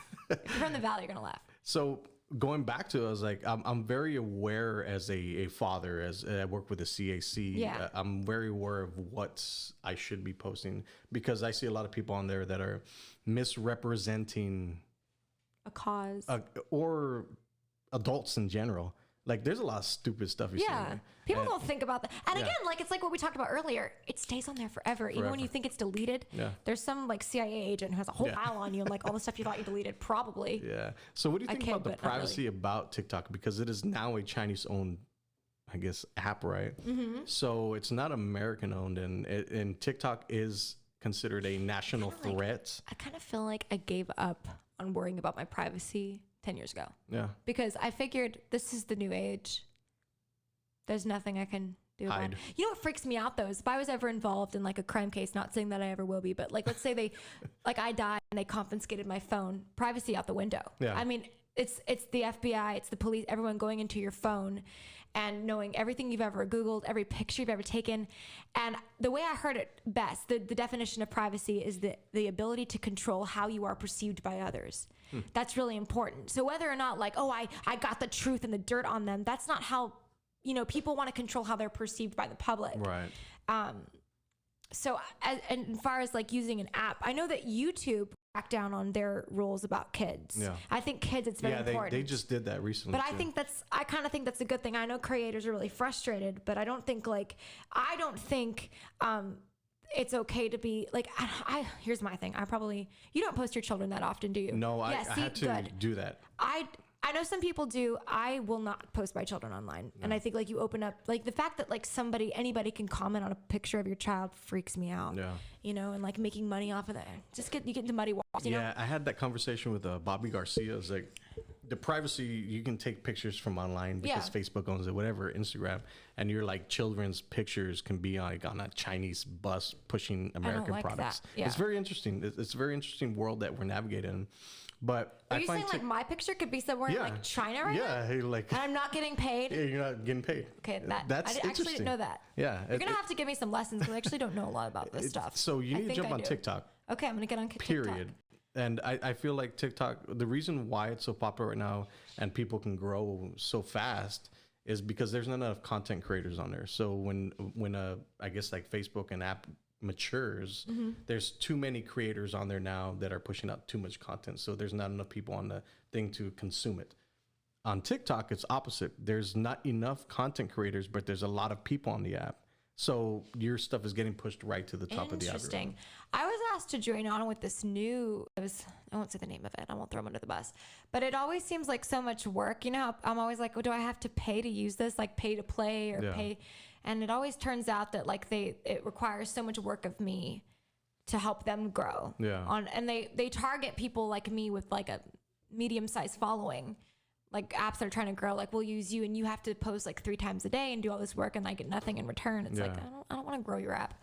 But like something like TikTok, I'm just not funny. Like, I don't know what I could TikTok. I don't know what I like. Do you I'm know how not to dance? Yeah, I know how to dance, but I'm not a good dancer. It's made off so TikTok bought Musically for $1 billion. They integrated it together, so now it's just a huge, phenomenal app. But what I was interested in, I'm a data and analytics guy, so I was looking at the data and analytics, and my demographic skews to 69.5% girls, female, between the ages of 6 and 15. TikTok? On TikTok. What are you posting on TikTok? Challenges. So Chip challenges? Yeah, it's like ASMR type of stuff? that stuff too, yes. So I had What to is be. the deal with ASMR? Like, is that always been a thing? So it's huge in China, Korea. Yeah, but it's a new thing here. Have people always wanted to, like, It's weird. no offense if you're into that and you need therapy for you. I don't know how you sit there and listen to people crunch chips or slurp spaghetti. Yeah, I can't. It's very interesting because I had to like on my social medias like Instagram, Facebook, I'll post a lot of like alcohol or food stuff like that. Yeah.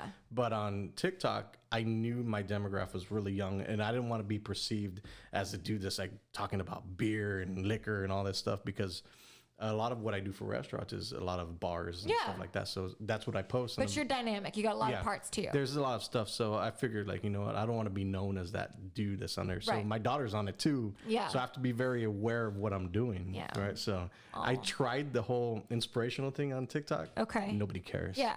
Nobody cares We're about inspired that. enough on Instagram Yeah, and Pinterest.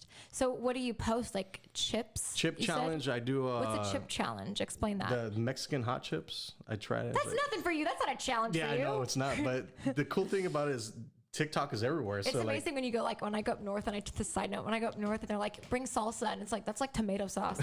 That's like from the valley. Yeah. You don't understand. But Yeah, like, so the people up north don't even have an idea of how good our hot sauce is. yeah. No. I like Tabasco though. Yeah. I can get. Are you a Tabasco Tabasco's, person? yeah. Oh, On yeah, for sure. popcorn? Yeah. Awesome. Yeah, I don't do it anymore, but So you do the chip challenges and they go viral. so yeah, I did one Mexican hot chip How challenge. many views did it get? I'm just That curious. one got 250,000 views. No way. Are you Yes, serious? That's a it's lot. insane. It is, because it's. Why? I have no idea. That's so weird. There's one of the things on TikTok that you can It's pull not the like sounds. I mean, it's not like you're saying like a super high note or something. Yeah, no. I'm not like degrading it. I'm just saying that's interesting. It's true, because like right now the organic growth on the platform is ridiculous. It's dumb. People get TikTok famous for doing the stupidest things. You know, like YouTube used to be like that. Yeah. All these platforms, Twitter used to be like that, Instagram used to be like that until they get really oversaturated, right? Exactly. So this is where TikTok is right now. Like it's those beginning stages where a lot of this organic growth can happen without paying for it. Yeah. So that's why I want to be at the cusp of growing this huge audience and then being able to monetize it later, where I can go after Hasbro chips or something. So like I need that. to get on it then. You need to get on it. Go get some Takis and like get my content together. Exactly. But anything that you find interesting, dancing, I think I can't dance for crap. My wife is a dance instructor, so it's like there's a huge disconnect there. Oh. So dancing, if you can mildly dance, you do really good. Interesting. So Lauren, what's coming up for you? I got some new music coming out, and I got lots of shows coming up. So it's just me doing what I do. What do you do? I make music and I entertain people, and I want to do got like a lot of shows lined up for this year. I'm doing a lot of out of town stuff, which is really cool for me. Like, you know, being from the Valley, it's a really big deal when you, like last year I broke it down and I did more shows out of the Valley than I did in the Valley, which I love playing in the Valley. Yeah. But it's really big for me coming from where I come from to be able to get calls in Dallas, where there's a more competitive market for country bands. Yeah. That's really cool for me to book a gig up there, charge a certain amount that I didn't think I was going to get that I got. That's really big for me. So it gives me hope for myself. And I've always had hope, but, you know, more structure and how things are going to go. I feel like for local bands, like you never get the local love from the local people if you're a musician or you're playing these shows. And I feel like once you start going out of town and you're out of town more, when you come back, you have a bigger following. Yeah, I think is that true? Well, for me, I started here and I've done so many gigs here, and for like the city of McAllen, the city of Edinburgh, the city of Harlingen. Like I've really worked with like Chamber of Commerces and lots of festivals and I've just really, my biggest following is in the Valley. Yeah. because they're the people that, you know, I played here more often, so more people like came to the shows and stuff. Whereas like up there, I'm new. I'm the newbie. Right. But it does have a perceived value. Oh yeah, for sure. Like when I come back and they're like, "Oh, you're all over the place." I'm like, "Yeah, I posted that I was all over the place." So that helps. Yeah, and it works too, because does. I've seen a few bands, not very many, that are doing that. They're showing like, all right, we're traveling around Texas, we're doing these outside Vlogs, gigs, and the then whole when deal. you come back, it's important to share those things. It's not necessarily boasting. Yeah, but it's like, this is what I'm doing. No, but you have to share your journey. That's like the thing is, view it like you need to view it in a way where I'm sharing, because you think about where I came from. Like you were at some of my first gigs, like. You think about where I was doing a full set of covers to now like doing mostly originals now. Yeah. So that's like a big deal. I mean, and you can go through my history online. You can see when I first started, the kind of crap I used to post on social media to now where I'm at, and the relationships I have, the shows I've gotten, the opportunities I've gotten, the people I've gotten to meet. I've grown a lot, and I want to share that with people, and I know I'm going to grow more. And that I'm definitely going to share with people. So that's you know awesome. What I mean? So before we finish off the podcast, let everybody... You had one question for me. I already forgot it. Dude. It's probably going to come to me when you're talking, so I'll just interrupt you. Great. That's usually what I do. Good. But before we finish off the podcast, let everybody know where they can find you, what you're up to, what shows are coming up. This should be airing tomorrow, which today is Wednesday. So. Oh, this is your editor. That's my editor right there. My God, that is a cool app. Technology. I love it. What's it called? Mevo. So I don't think people really get, like, this replaced an employee. Yeah, literally. It's cool. I'm so impressed, and I need to get one. So let everybody know. Can you do with like anything? Like. So this is a cool thing. If you have a really good internet connection, like you can stream it live. Same. It's everywhere. So you can stream this live. Are we live right now? We're not live right now. Okay. Because the live part of this thing sucks unless you have it connected to an Ethernet cord. Ethernet. So, yeah, it's. Yeah. What's that? Yeah. So the cool thing about this is it's editing within the app, so it can go to your face, my face, or you can actually navigate it and just come to your face. And are you sponsored by Mevo? No. You're doing a full-blown sponsorship. Full-blown sponsorship, so maybe they'll pay attention. And I'm like that with a lot of things. Yeah, I think you have to create content, because I do ask a ton. You know what I've been trying to get on lately is a beef brand. Beef brand? So there's like what? Like Wagyu beef. Have you ever heard of Wagyu beef? No. You've never heard of Wagyu beef? No. It's where they're Chinese cows. They brought them to America, and they're the ones that is it good beef? Like it's the most amazing beef. Is it in the world. grass-fed beef? It's better because they grass fed. They're in pastures, but they give them beer. They massage them. What? So their meat's very fatty. So is that how you make yourself feel better that they're slaughtered? They were massaged and given beer, so it's fine. Yeah, they're living a good life, right? But they're fed this, and they live a good life. So their meat is naturally more fatty. So one of the things with ribeyes is it's the more fat in there, or I guess the fat to meat ratio, it gives it a really good flavor. Yeah. And it's very soft, it's very tender. So. And the beer. Yeah. What kind of beer? I don't know. Bud Light. Organic beer. Bud Light. Bud Light a Dos Equis. Probably right. Mexican cow. But yeah, that's interesting. Wagyu beef is one of the most expensive meats that you can find. Interesting. Beef. So if you ever have a chance to try it, if you ever have a chance to try it, Wagyu beef. Wagyu beef. Amazing. Got it. So before we finish off the podcast, let everybody know where they can find you. So you can check me out. If you enjoyed this podcast today, you can check me out. LaurenCorzine.com is where I post all of my dates. I need to go refresh that feed, by the way. Okay. Got a weird setup. Anyway, LaurenCorzine.com. I'm also, of course, on Instagram, Twitter, Snapchat, Pinterest, Tumblr, all that good stuff. And my handle is @LaurenAshcore. I hope to see you guys online. I'm always looking at my phone. Awesome. So we can look at our phones together and I can connect with people since we're doing it anyway. Awesome. I say Lauren, that with so much love. I appreciate you coming on the podcast. Thanks for having me. Thanks for like thinking that I'm like, my thoughts are worthy of recording. And no, I think it's very interesting because I followed you for years and I wanted to capture the story because one day you are going to be too busy to do these things. Not for you, not for my family friends. Thank you. So that's a cool thing. You are the second podcast to almost get to 2 hours. Are you serious? I think my other buddy, we almost Is that bad? No, it's a good thing because the conversation is good. Okay. So that was the thing that I have is somebody actually listened to the full podcast, which is doesn't usually happen. Unless not they're in this like, day and age. Yeah, so, I don't even finish a YouTube video anymore. Exactly. So to be honest, like I'll watch like 5 minutes of something and I'm like, nah, and I'll go back to it later. Yeah. Sidetracked. So that's true. We live in a Attention spans fast. have shortened. I think Yes. humans' attention spans have shortened to less than a goldfish. Yes, I heard that too. Get I with think it. it's what was 3 seconds, 3 but now seconds. it's even less. But there's nothing you can do about it. There's literally nothing you can do about it. Yeah. You know? I remember they used to call like, oh, I just remember the days where it was like, don't watch too much TV, like sit in front of your, do you remember that? Like, don't be a couch I do. potato. There was like a whole, I remember Nickelodeon had a whole campaign called Verb, and they would turn off the network and it would say, go out and do something. And now it's impossible just because this screen's Yeah, portable. but you can't blame them. I don't know if I should be mad or sad or like, I don't know how to feel about it because it's just the way it is. But people complain about people being on their phones all the time. But versus back in the day, it was just people were in their rooms talking on the phone. Or you sat and watched TV. Yeah. So it's the same thing. It's just different time. But anyways, gotta limit your screen I time. feel like we can talk forever. For sure. So, Lauren, thank you very much for coming Thanks on for the having podcast, me. of course. See you guys later. Bye.